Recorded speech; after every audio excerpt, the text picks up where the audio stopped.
We are live. Oh, the other thing, Tiffany, if you want, is you can see both of you on Riverside. If you pull up the YouTube link as another browser, you can watch it there and see the comments Oh, that's cool. I think I got right it in front of you, or here you can on have my it on your phone. phone. Yeah. I would like to open today's episode by welcoming our new technical difficulties mitigation manager, Tiffany Jenkins. She Hello. is our full-time tech support. Yes. Thank you. I'm actually a professional. So, Installed, tested, and launched an entire computer and podcasting system in under an hour, I can't take any of the credit. under 45 minutes. Let's be real. I was crying, I was sweating.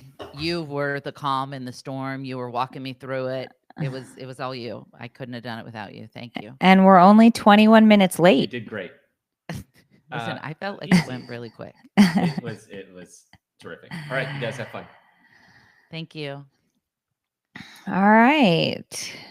Hello not- and what? Sorry. Go. What? What is happening?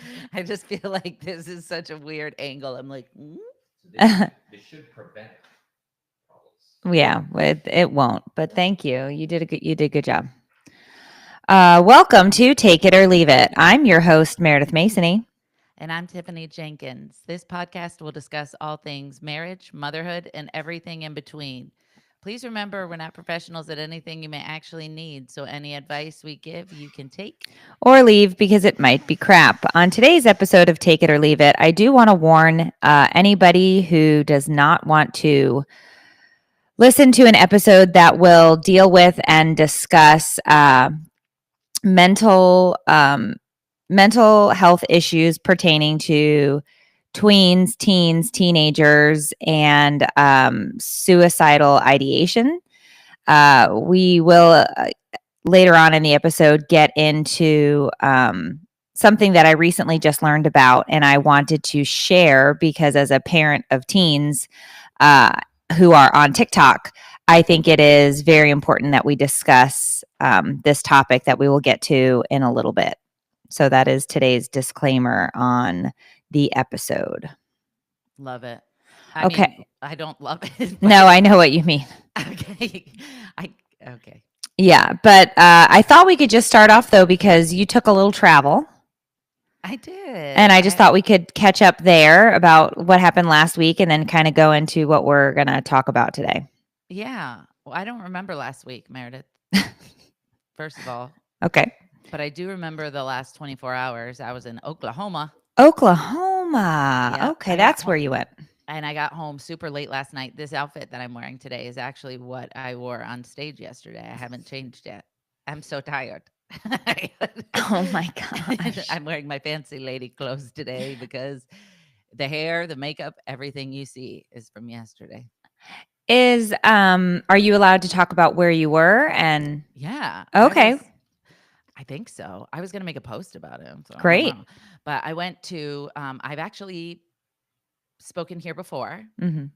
And it was virtual because of the pandemic. And so they wanted me back in person. And it's the Choctaw Nation of Oklahoma. So it's basically like this incredible, I think it's 13,000 miles of reservation. Mm-hmm. I don't want to say it wrong, but basically there is this program that helps the people of the Choctaw Nation with behavioral, mental, childcare. Like basically it's like something similar here that we have here, which is like First Step, which is all encompassing. Like it helps put programs in place to help people who are struggling with alcoholism and struggling with addiction and struggling with gambling issues and, anything that people are struggling with this. I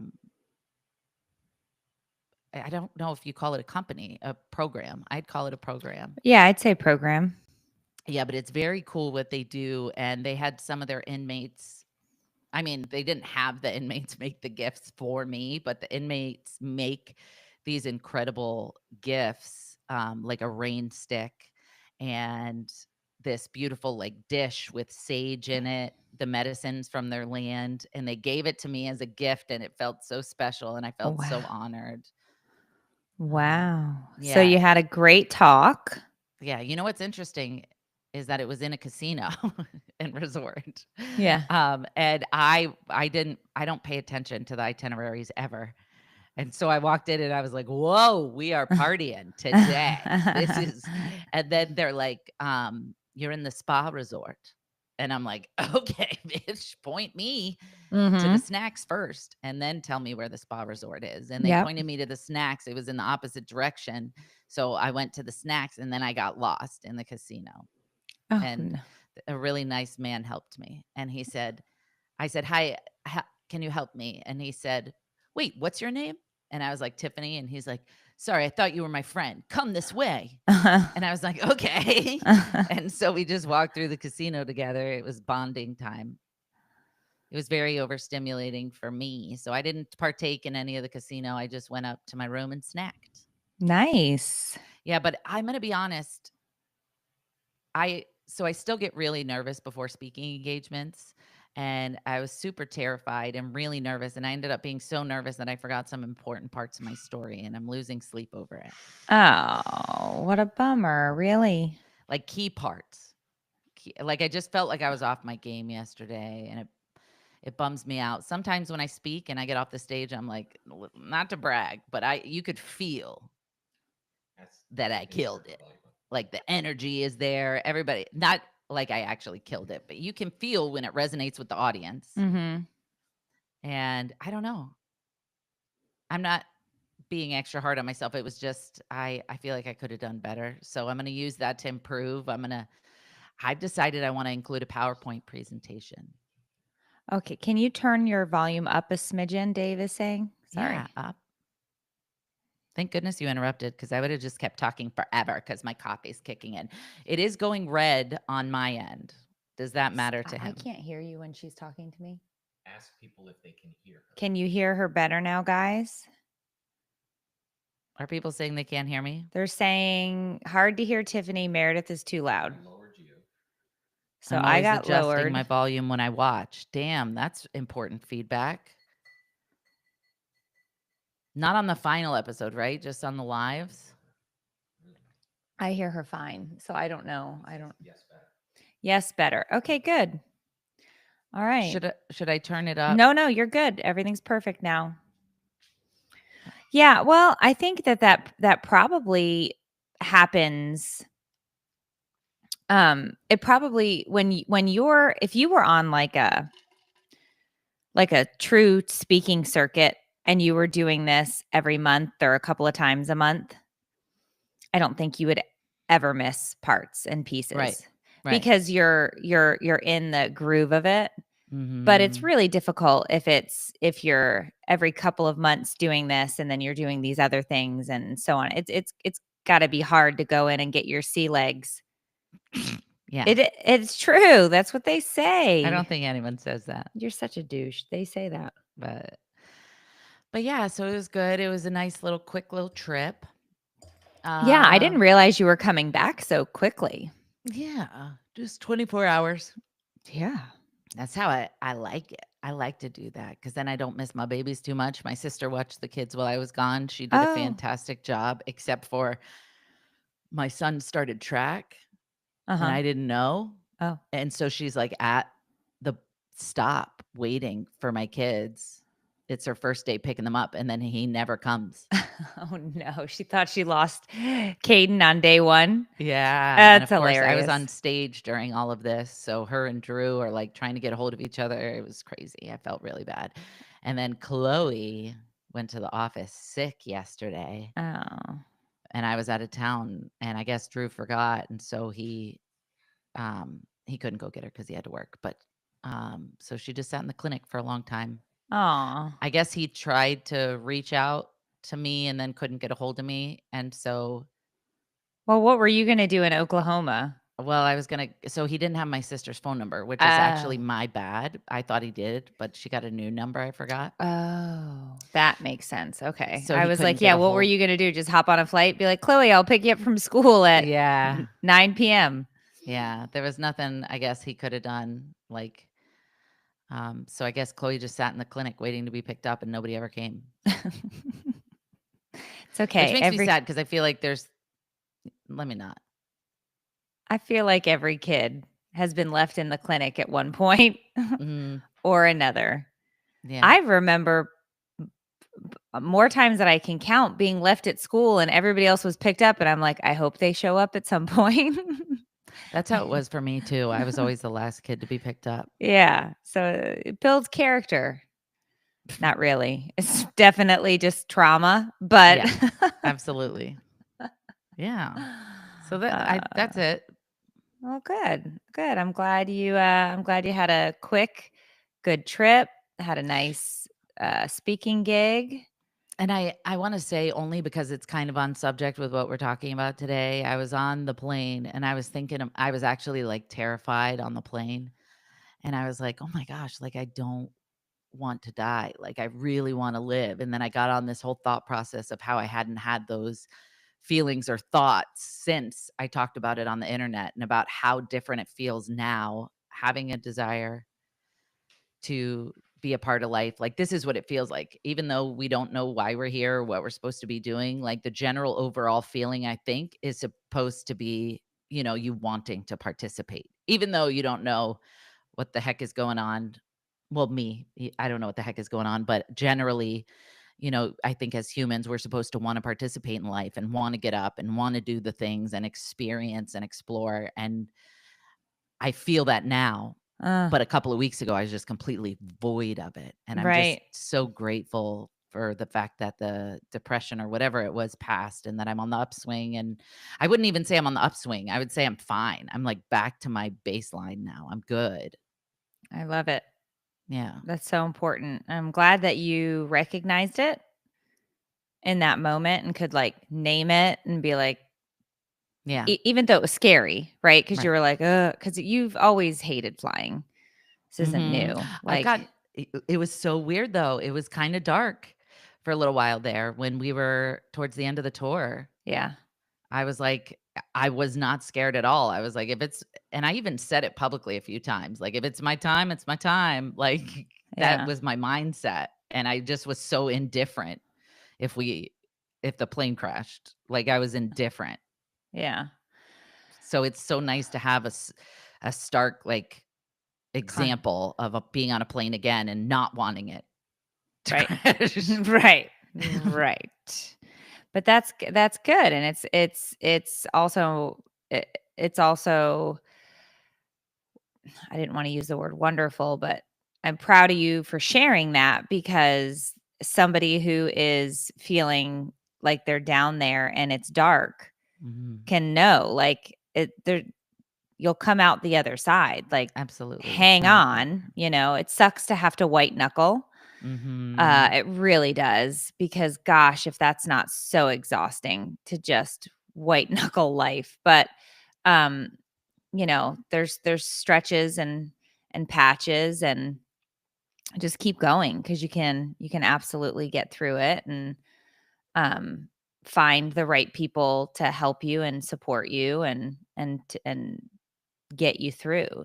Mhm. So I'm proud of you for that and for Thank you. recognizing it. Thank you. Yeah. So last week was a big week over here, though, because Sophia got her license.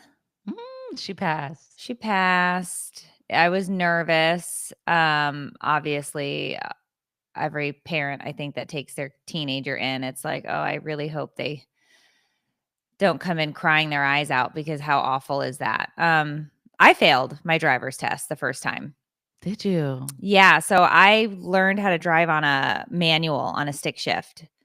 And in the middle of my driver's test, the car stalled. So it's an automatic fail. So I remember getting back and You and drove with a manual. a stick shift. That's wild. Yeah, I don't think I knew that's what manual meant. yeah. So I had to learn on a stick shift, because that's the car that I had to drive, and it stalled out. So it was an automatic fail, and that was now the second time I passed, but it's just one of those memories that you have, like, ugh, failing your driver's test. So I didn't want Sophia to fail. But of course, the whole time she was like, what if I fail? I'm like, well, then we make an appointment tomorrow and we come back. We do more driving lessons. It's like, I'm like, it's not a big deal. The sky's not going to fall. But the whole time I'm like, I really hope she doesn't fail. But she did great. She got a 95 out of 100.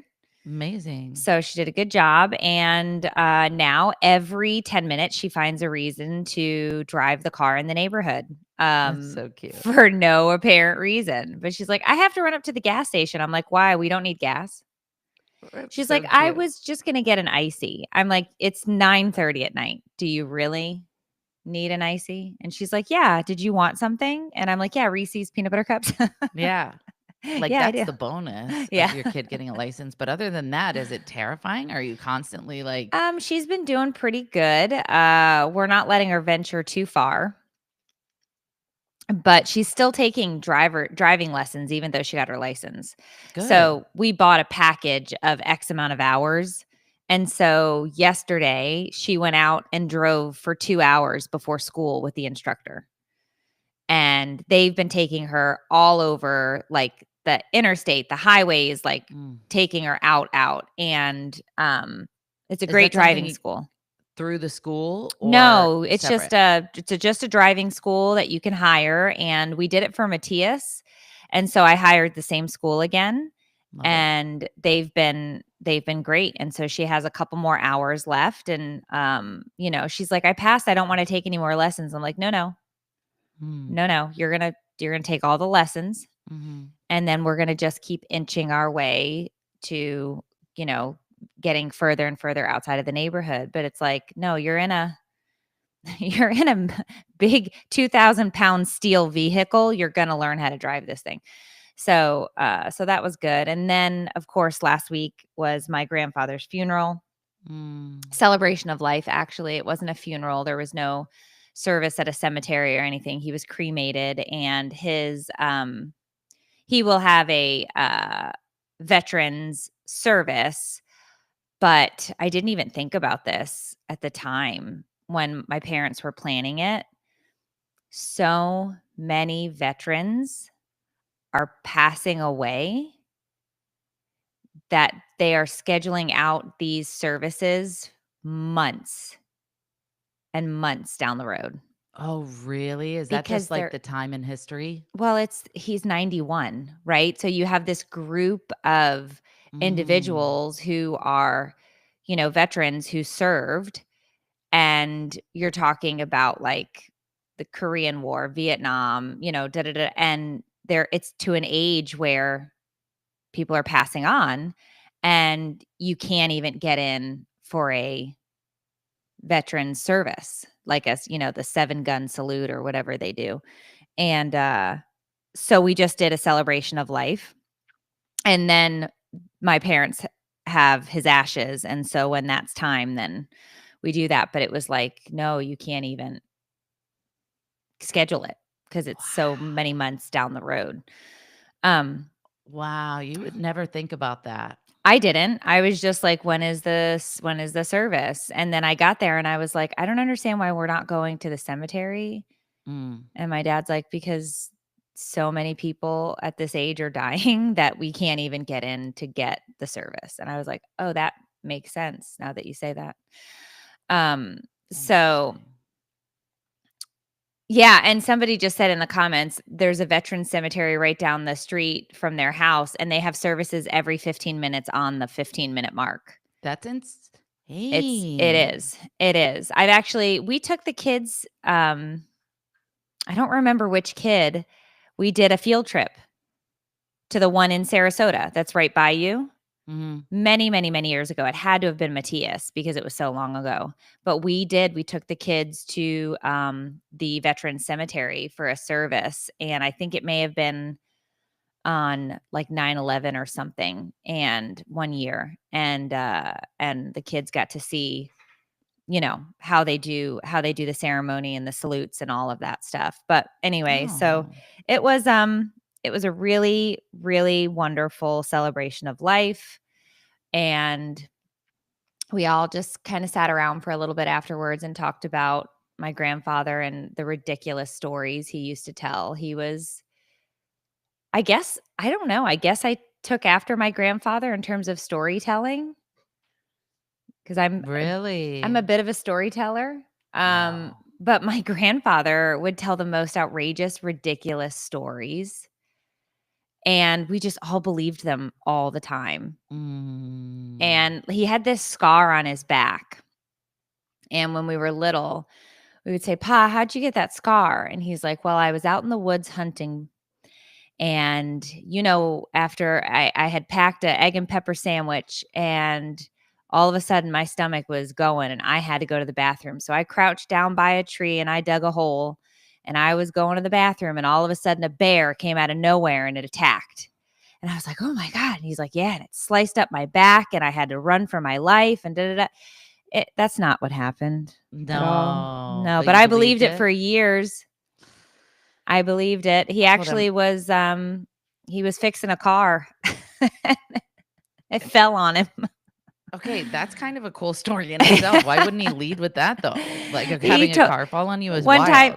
One time he told us that he was attacked by Native American Indians and an arrow. He got shot by a arrowhead, and he had this other big scar. He was a New York City firefighter, so he, got some scars in the line of duty, I assume. But he would tell us they were the most ridiculous, just the most ridiculous stories. And for years, we would tell our friends at school, "Yeah, my grandfather was attacked by a bear. Yours wasn't." It's normal. That's what grandfathers do. They take shits in the woods and they get attacked by black bears. And my friend's like, "Wow," and I'm like, "Yes."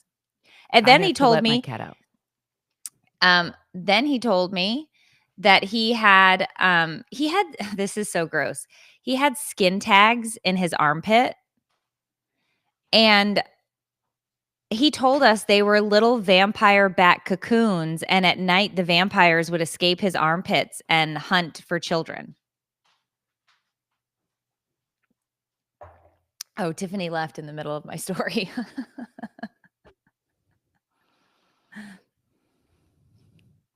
I'm back. You didn't hear my story.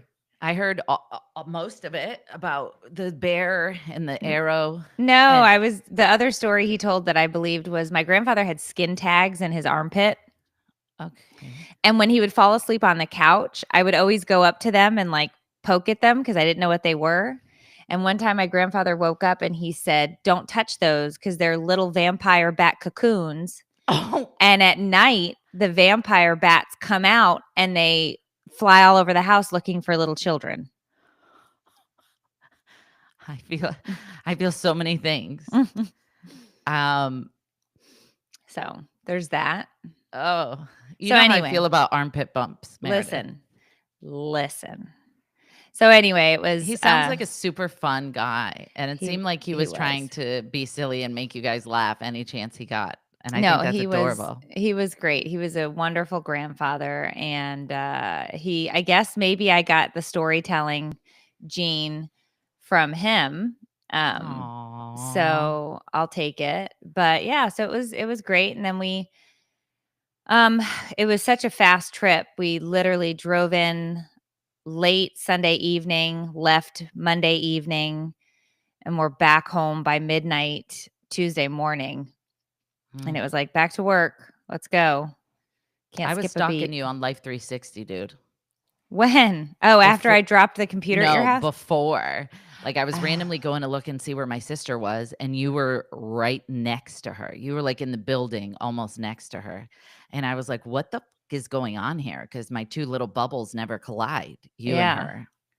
And I was like, oh, yeah, she's coming to town. Yeah. I'm not going to say where it was that you went, but I know.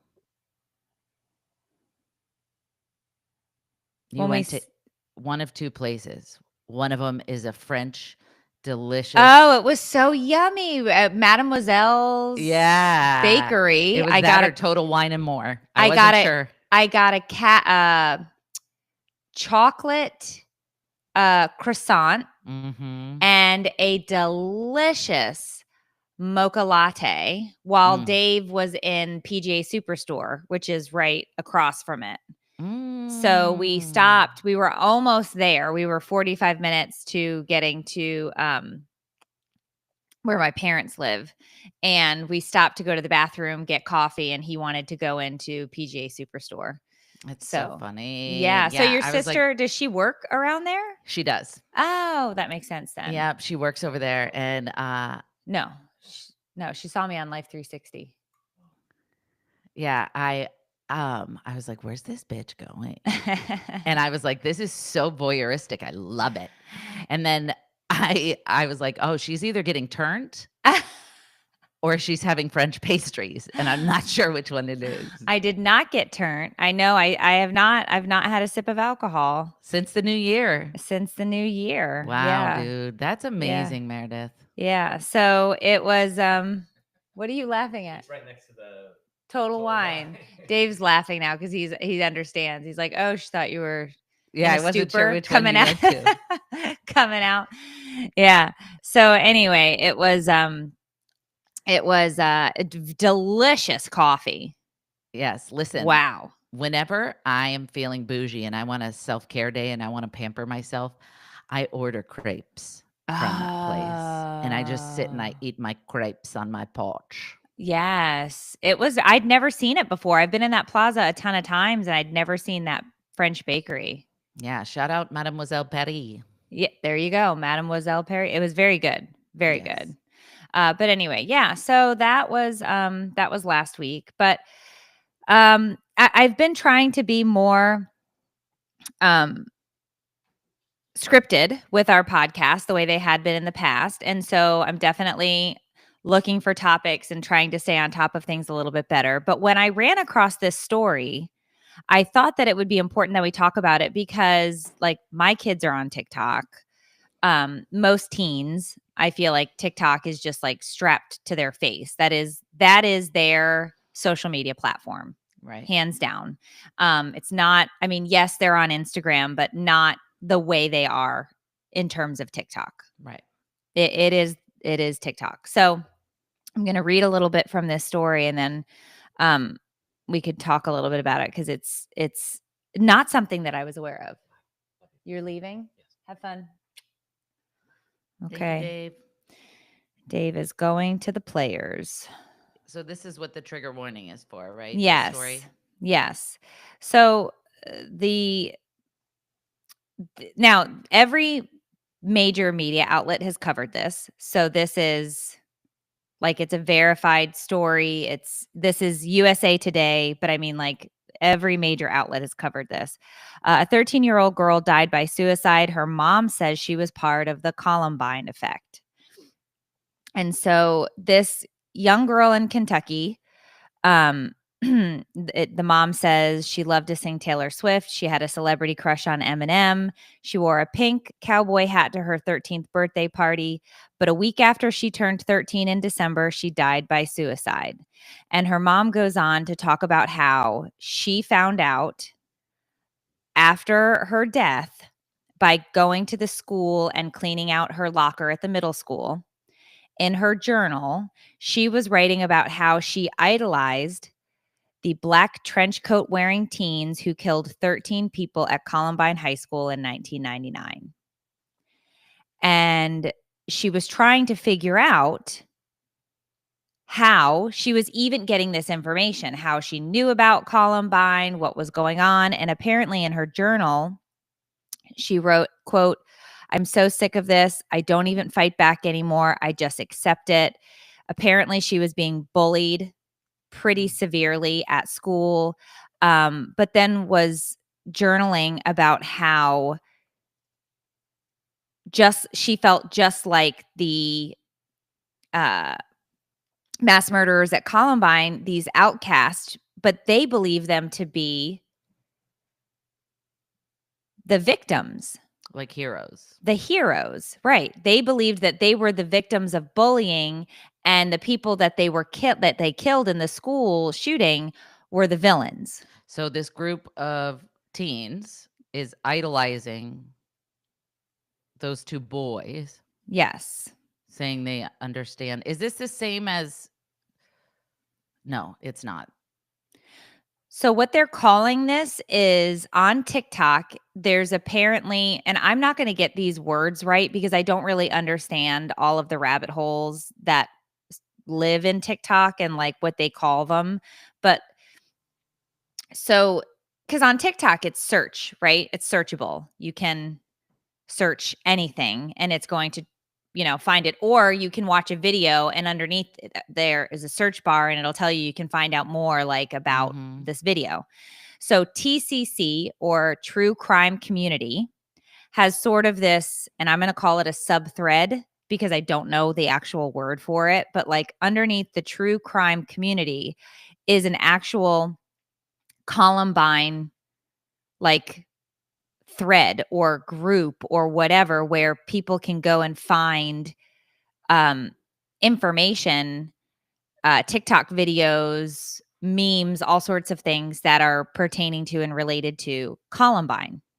And what these kids, teens, are doing are basically taking the two shooters' photos, avatars, using them as their avatars, and then posting all the reasons why they loved them and why they were the heroes in this story of mass murder.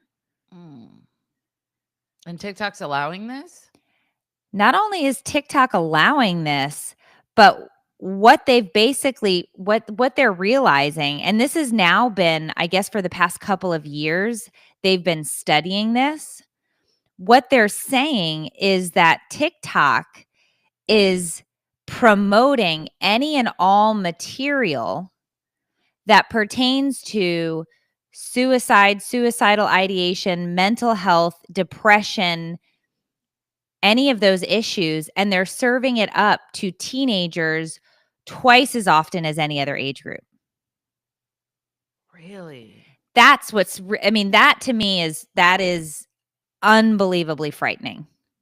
So essentially what they're saying is TikTok is, do they think it's intentionally fixing the algorithm so that teens see all these TikToks? Yes.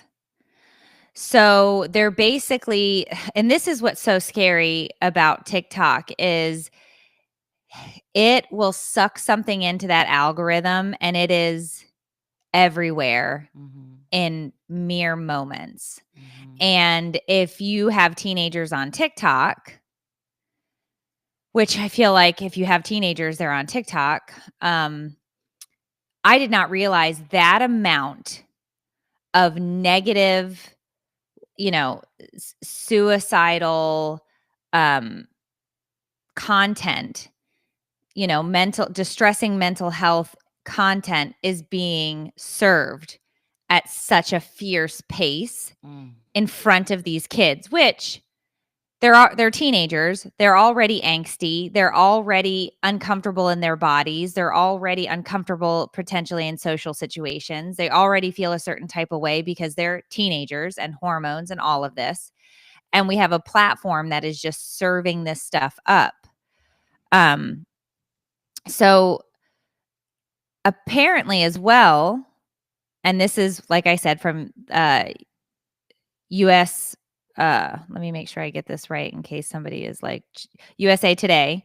This article stated that they also found in the journal, and then when they did it, they took her phone, the girl who died by suicide, they took her phone, they had it scanned, however they do that with the police and FBI, and they found that in these groups that she was in on TikTok or whatever, they were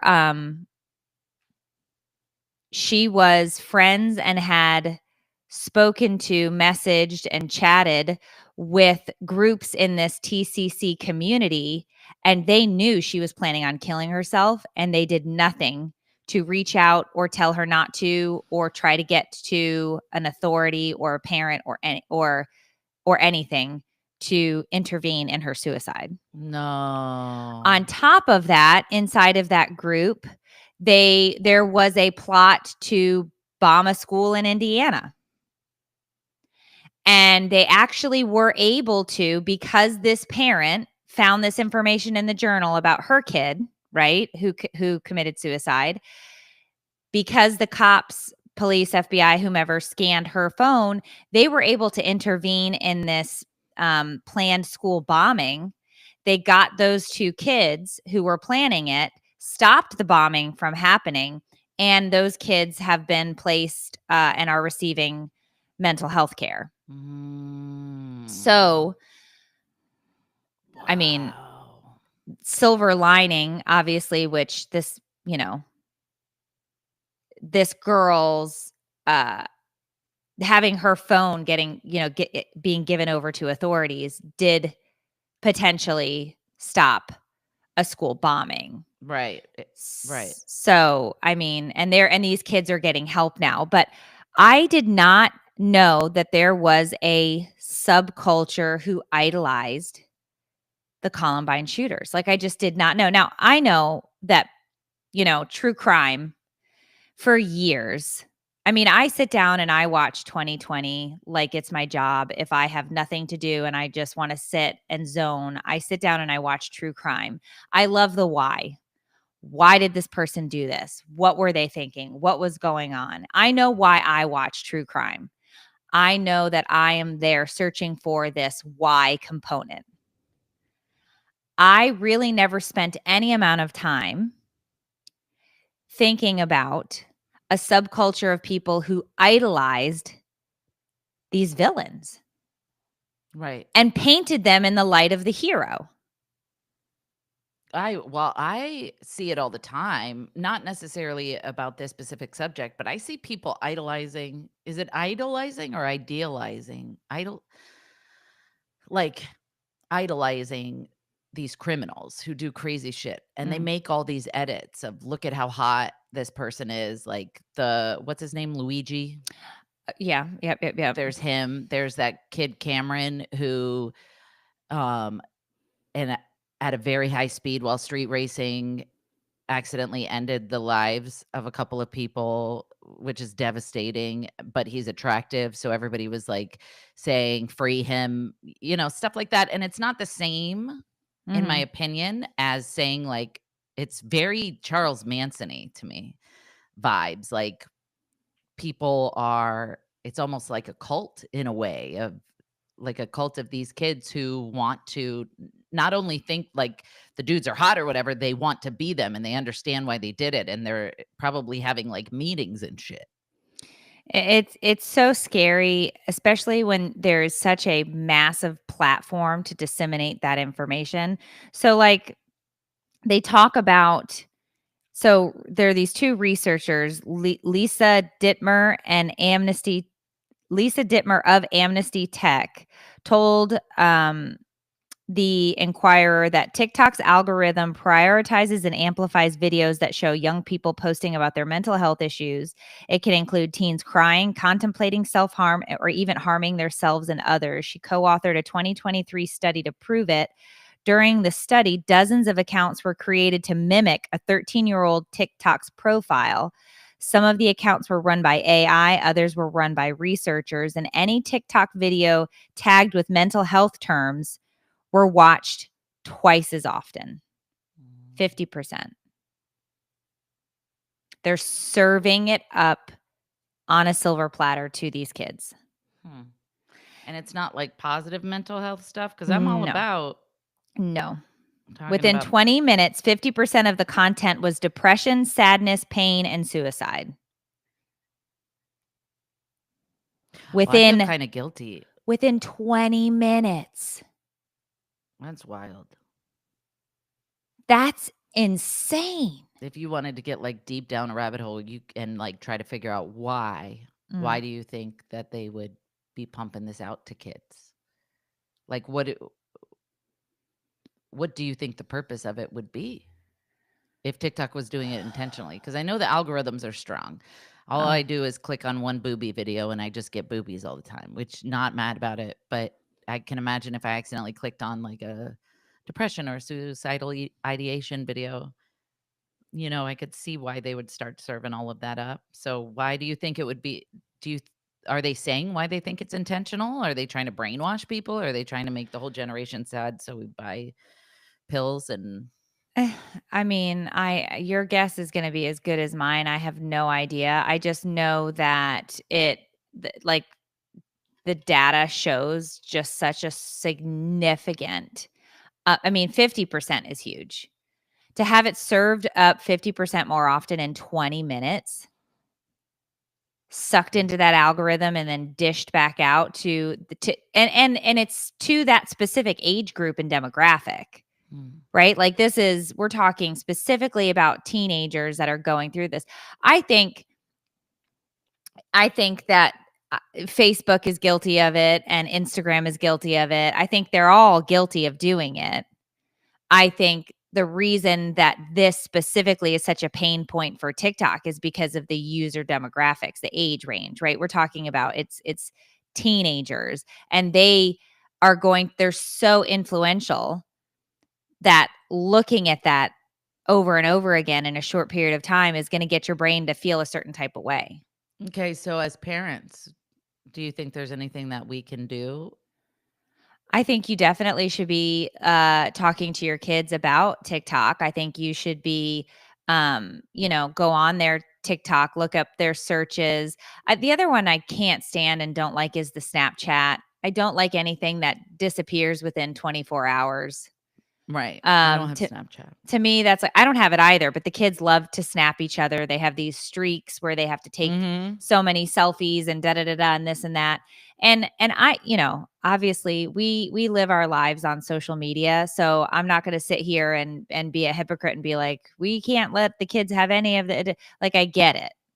There are positives behind this. There are some really wonderful things that social media can do. But when you see a study like this and you see kids dying, and then you go down, the parents are finding out this information about their kid that they had no idea that they were in these, groups and subgroups and subcultures on the platform, and they had no idea. That isn't shocking that they had no idea. Because like it's just we're all busy and we're not paying attention to this or that. Like, check your kid's phone, look at their TikTok accounts, look at their Snapchats. If they say it's an invasion of privacy, you let them know that you're doing it for their safety. Let them know however you want to have that conversation. But like, I pay the phone bill. That's what I was going to say. If I'm paying the phone bill and you're living under my roof, I feel like I should have a right. And maybe I'm wrong because my kids aren't there yet, but I feel like I should have a right to be able to check your shit and make sure that you're not. No, I check my kids' phones. We were a huge Bark family for many years. And I am a huge proponent of Bark Technologies, which is a program you can have placed on your phone, your home computers, your iPad, your devices, and it's scanning your kids' messages and DMs. Yeah. I signed up for that after you told me, and I would get alerts that Aubrey used the word butt. Yeah. And yeah. Like, so you have whoa. you have to play with you have to play with the filter. Yeah, but it's very cool. It's very cool. Yeah. So anyway, it is definitely there are tools. There are tons of tools out there that you can use to help have an extra set of eyes on your kids' online activities. And I just think that it's really, really, really important that you are checking up on your kids, checking their accounts, their phones, because they're out there watching this stuff, and you'd like to believe that it's all, Brian, I've checked his stuff and it's fishing videos and bike. He's really big into these wheelie bikes, which are like a big thing right now, where these, I say biker gangs, but they're teenagers on bicycles, and they ride down the road popping these wheelies and like doing tricks on their bikes. And so there's lots of videos of that, and there's lots of videos of bass fishing, and but that's not to say that he isn't trying to click on some boobs and some other things here and there and whatever. because he's 14. So yeah, I'm sure Right. boobies everywhere. But but you go in there and look around. Go in there and look around, like check it out, see what's going on, see, those apps like Bark are there to help give you an extra set of eyes. They're there for that purpose. So utilize them, do some research, do some homework. I mean, then your kids start venturing outside of your home, and Life 360. Oh my gosh. I can't live without it. Mm. I love Life 360. Like I'm going to keep tabs on you forever. You never Yeah. get to leave my Life 360 plan. Right. So not only am I watching my kids, I'm watching Tiffany's circle. I'm like, oh, Tiffany has arrived at home. Looks like she's got a 10% battery life. I better shoot her a text, make sure she charges her phone. That's so funny. I love how you said I've arrived at home like I ever left. It's mostly when you're dropping your kids off at school. Yeah. Or picking them up, because it's 2 times a day that I get an alert. Wait, you get an alert? Oh yeah, I have notifications on. Oh my God, I'm so sorry. Silence that. That's No. so annoying. No, I like to know. Makes me feel better. That's adorable. I love Life 360. Let me tell you, I get driving reports. I know how fast the kid. I texted Matthias the other day because I was like, excuse me, I don't know whose car you're driving because you don't have one. But I don't like that you're going 80 miles an hour in Miami. Sorry, Mom. I was driving Sophia's car. Yeah, you won't be doing that anymore if I get another alert that says you're speeding. I think that's such cool technology. Yeah. So I guess the bottom line is talk with your teenagers, talk with your kids, have an open line of communication about social media, have an open line of communication about mental health, what's going on in their day. I feel like you can't ask them at this age yes and no questions. They have to be open-ended. They have to be able to feel safe to come to you with this information, and give them room to kind of, just don't ask how was your day, ask them, questions that you're going to get more of an answer to, like I don't know. I love to ask about the gossip. I'll ask Sophia straight up. I'm like, so what happened today in the lunchroom? Did you clock anybody's tea? Did you clock anybody's tea? And I don't use those terms because I still don't know what that means, but leave them open-ended. Not to change the subject. No, let me not. Why? Let's stay on this subject. Well, that was it. That was the bottom line. The bottom line was check in, be as present as you possibly can be, ask the questions, let them know you're there for them. Let them know you care about their mental health. Let them know that you want to know what's going on those apps that they have on that phone. And just be there. That's it. I love it. That's great advice. That's wonderful. And it's a great reminder. I can't go on TikTok because I'll fight people, Meredith, in your honor. Are they still going after me? No. So not even that, dude. The amount of times that I've been tagged by people. So I wanted to ask your permission. For what? I really want to make a video because people are telling me to separate myself from you. And I want to tell them that I'm going to separate their neck from the rest of their body if they don't shut the fuck. No, like I'm not going to separate.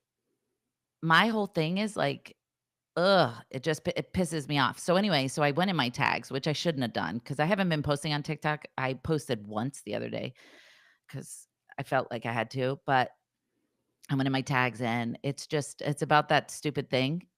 The $200 mom video? Yeah. And everybody's like, Tiffany, how can you condone this? And I'm like, condone what, motherfucker? Like the bitch in this video isn't even right. I'll tag you. I called some girl a bitch. Like, I'm going to end up fighting. I already know, because the bitch in the video was like mocking you and was like, I'm sending my daughter to the Bahamas for a week and I'm going to give her $22 a day. And it should be like, she was trying to pretend to be you.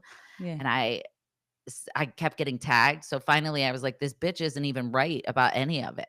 Like, about any of it. No, they're not. All the videos got completely distorted and blown out. And nobody at this point, though, is going to ever say that they were wrong with the way they posted a video. And none of the news media outlets that covered it either asked for facts.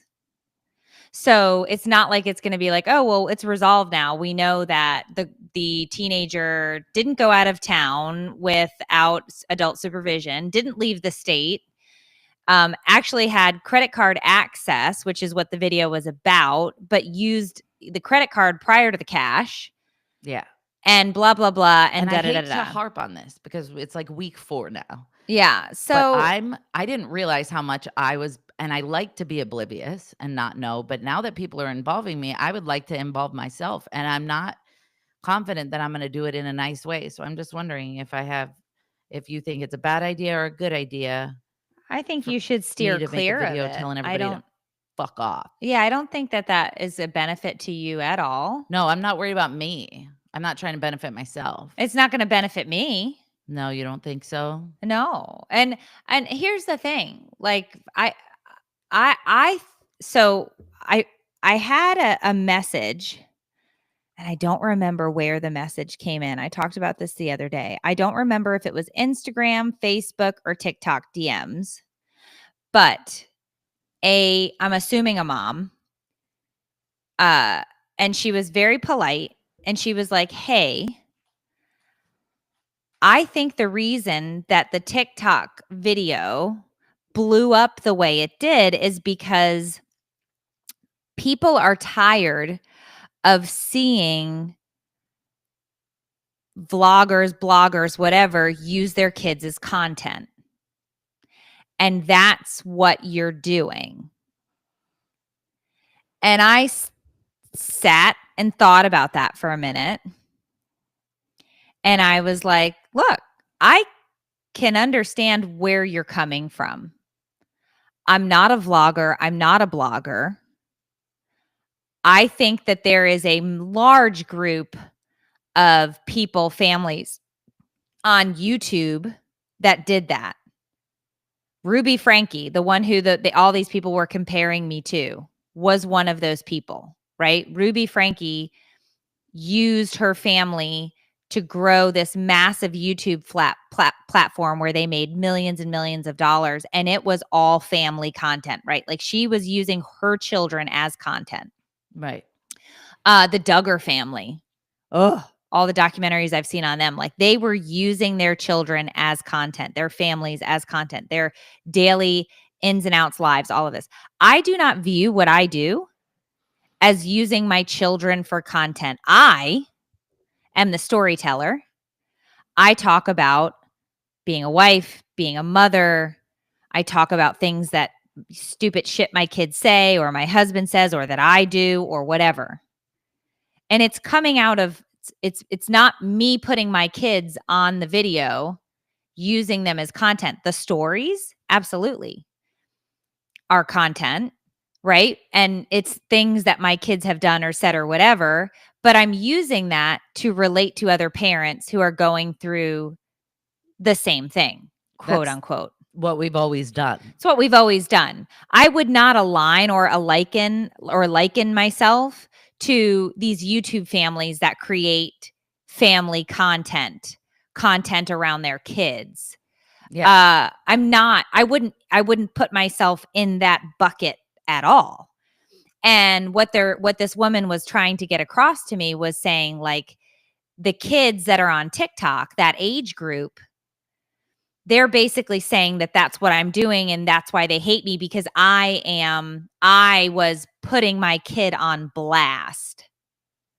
And it's like, by telling a story about what she did, sure, okay, fine. Why can't I do that? Like, why don't I have the right to tell that story and have an opinion about that story? It's my kid. It's my story. It was my fucking money that she was spending on my credit card on top of the cash I had given her. And in my opinion, it's different because what is a future employer going to say? You know what I mean? Like, oh, are you the daughter that was being talked about in that one viral video? I can't hire you. Like, that's different than putting her on, you know what I mean? Like, pictures and videos and using her as a vlogger as opposed to the stories. But I think that's the difference is. Go ahead. But I did see where this woman was coming from, where they're viewing this as you using your kid as content. And so that's why they don't like you. She's like, that's why they're going to cancel you. And I was like, okay, I see where you're coming from. I can draw the lines. I can connect the dots, right? Like, I get what you're saying. I also disagree. Like, I don't believe that that's what I'm doing whatsoever. And then to liken me to a felonious child abuser? No. Like, no. Like, the leap is so far. Right. To me, it's just ridiculous and absurd and just so stupid. And you can try and cancel me. I mean, they still come on my other videos and they say, do you have $200 today? Like, they're going to continue to do this until they get bored and move on to the next person that they're going to terrorize and blow up a story about, which is whatever. I didn't stop posting on TikTok as a result of them. I'm not going to stop posting. I did, dude. I can't go on there because it pisses me off. It's all I see. And I want to fight.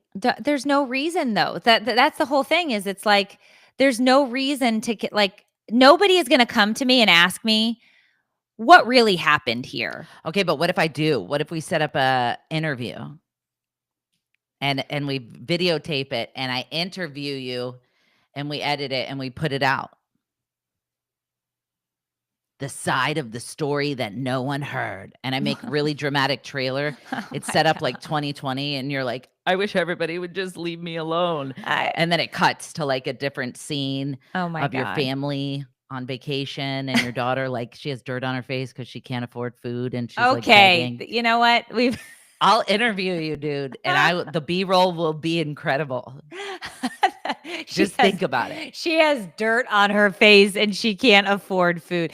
I can't with you. just think about how cool an official interview would be for anyone interested in hearing your side. An official interview. I would love to do it. I think the whole thing is so unbelievably ridiculous that it's just. But I have to be honest, what really pissed me off was some of the news media outlets that covered it. And like, I've worked with them before and I've interviewed with them before and they didn't reach out. Yeah. And it's like, that's dick. You're a dick. Yeah. Let's Scary mommy, you're a dick. There you go. Like, that was dick. Yeah. Because I said that before. They use you for your articles. Like, they've shared your articles before when it's good, but then so quick to turn on you for a viral moment. Yeah. Yeah. It's just dumb, the whole thing. And so I just was like, what, but I didn't see it from this woman's perspective until I got that DM and she was like, this is what I think is going on. And I was like, you know what? I can see that. I can see why they're like, oh, you're just like all of those other, parents that exploit their kids for content and this and that. And it's like, my kids are rarely, if ever, in a video. Right. Like, I see that one family on TikTok all the time where the kid is buying stuff on, it's staged and it's set up. It's fake, but the kid just is buying a shit ton of stuff and all the Amazon packages are showing up and they're like, you stole, and the mom's screaming, you stole my credit card again. And she bought all these purses and and this and that. Like, I don't know their names, but it's fake. Right. The kid's like 7. Right. Right. That's different in my opinion. To me, it's like, you want to talk about trashy shit, like that's like ridiculous. Like, but it's all staged, it's all fake, it's all whatever, blah blah blah. But it's like, it's stupid, it's all dumb. The amount of rage clickbait that's out there for people to consume that's just fake. And then I just go on to bitch about like my kid using my credit card when I had given her cash, and now she's homeless. She's, been left abandoned in San Diego. I refuse to let her fly home. Like, get the fuck out of here. That's what I'm saying. She's living on the streets. Just get out of here. She, where she is right now? Disney World. Living her best life. She's at Disney on a field trip with her American Sign Language class. Wow. With a pocket full of cash. Right. And our credit card again, because we've not learned any lessons. Damn. She was given explicit instructions on the credit card. But that's the whole thing, is I would never send my kid out with only the $100 or $200. Right. I give the credit card as if you were to make really stupid choices and blow through all this cash, you still have a credit card as a safety net. Right. Like, I'm not an asshole that's going to leave my kid stranded somewhere. Now, if she does assholery things, I'm going to yell at her when she gets home. Amen.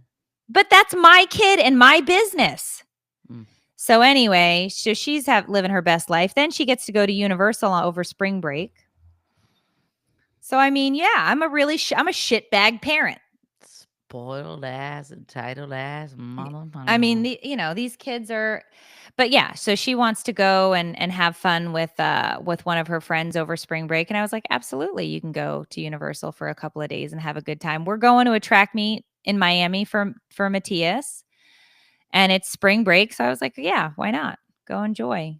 Love it. But she's going to have to work for those tickets, the 2-day park pass. I was like, you've got like 4 laundromat shifts.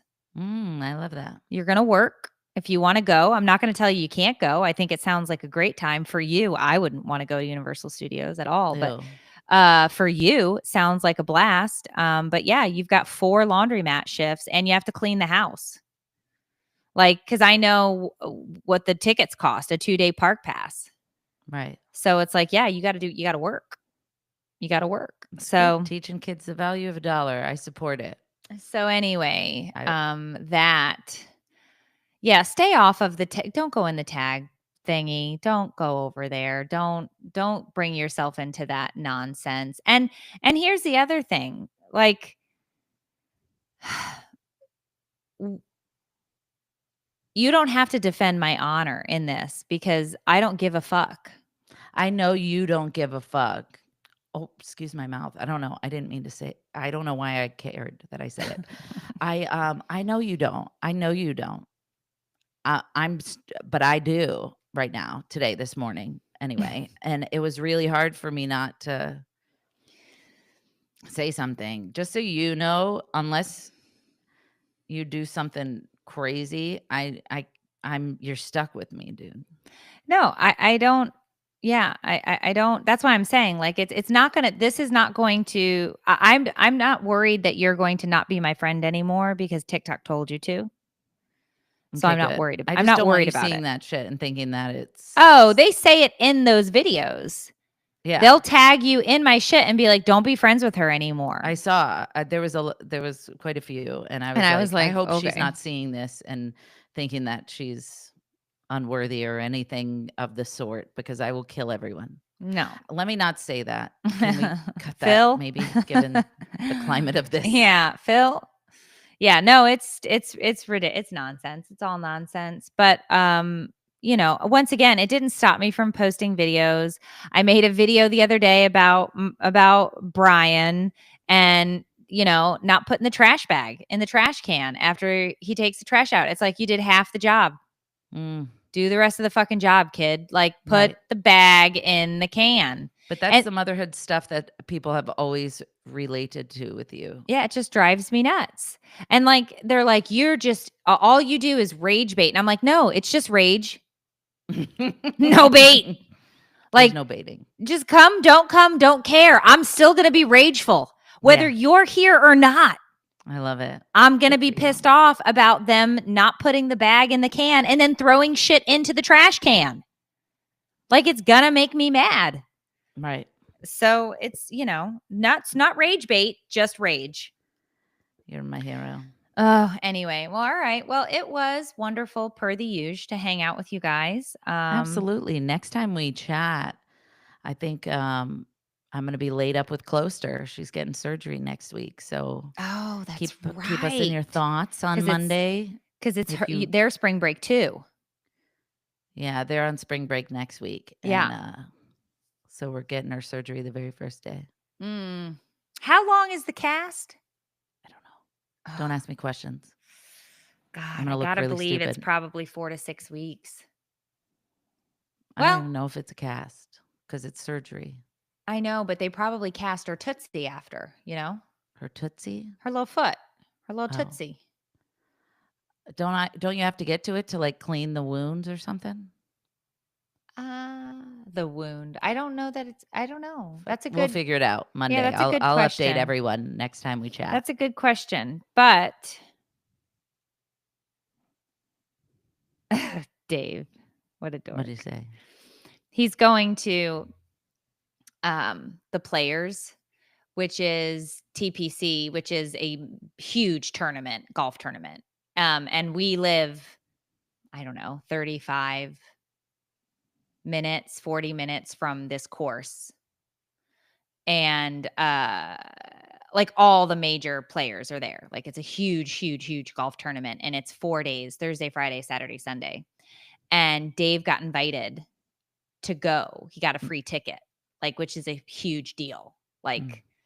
And he is a golf fanatic. So he was all excited, but he was like, FYI, riding in a Porsche, no big deal. So apparently his friend who gave him the ticket is a wealthy individual who's got a super cool Porsche. So That's awesome. I was like, whoa, nice. That's all I got for that. I wouldn't know a Porsche if I looked at it. Right. So it wouldn't I don't know fancy cars, but that's cool. Good for them living their best middle-aged life. Yeah, I think it's great. I'm excited for him to go and do something he likes. Yeah. That's awesome. But I don't, I don't get it. But you go on with your bad self. So anyway, Sylvia, Sylvia, if you are ever in the World Golf Village area, you message me and I will bring you to the laundromat if you want to see it. I mean, it's really not that exciting. I mean, I love it, but I'm just saying, I didn't realize that you had a timeshare there. So you're welcome anytime. I will take you to the laundromat. Yeah. So anyway, all right. Well, join us next week for another episode of Take It or Leave It, an advice-ish podcast hosted by two struggling moms who have no idea what we're doing. We'll see you next week, guys. Love you so much. Bye. All right. Red button. I'll be right back. Okay. Red button, I'll be right back. Red button, I'll be right back.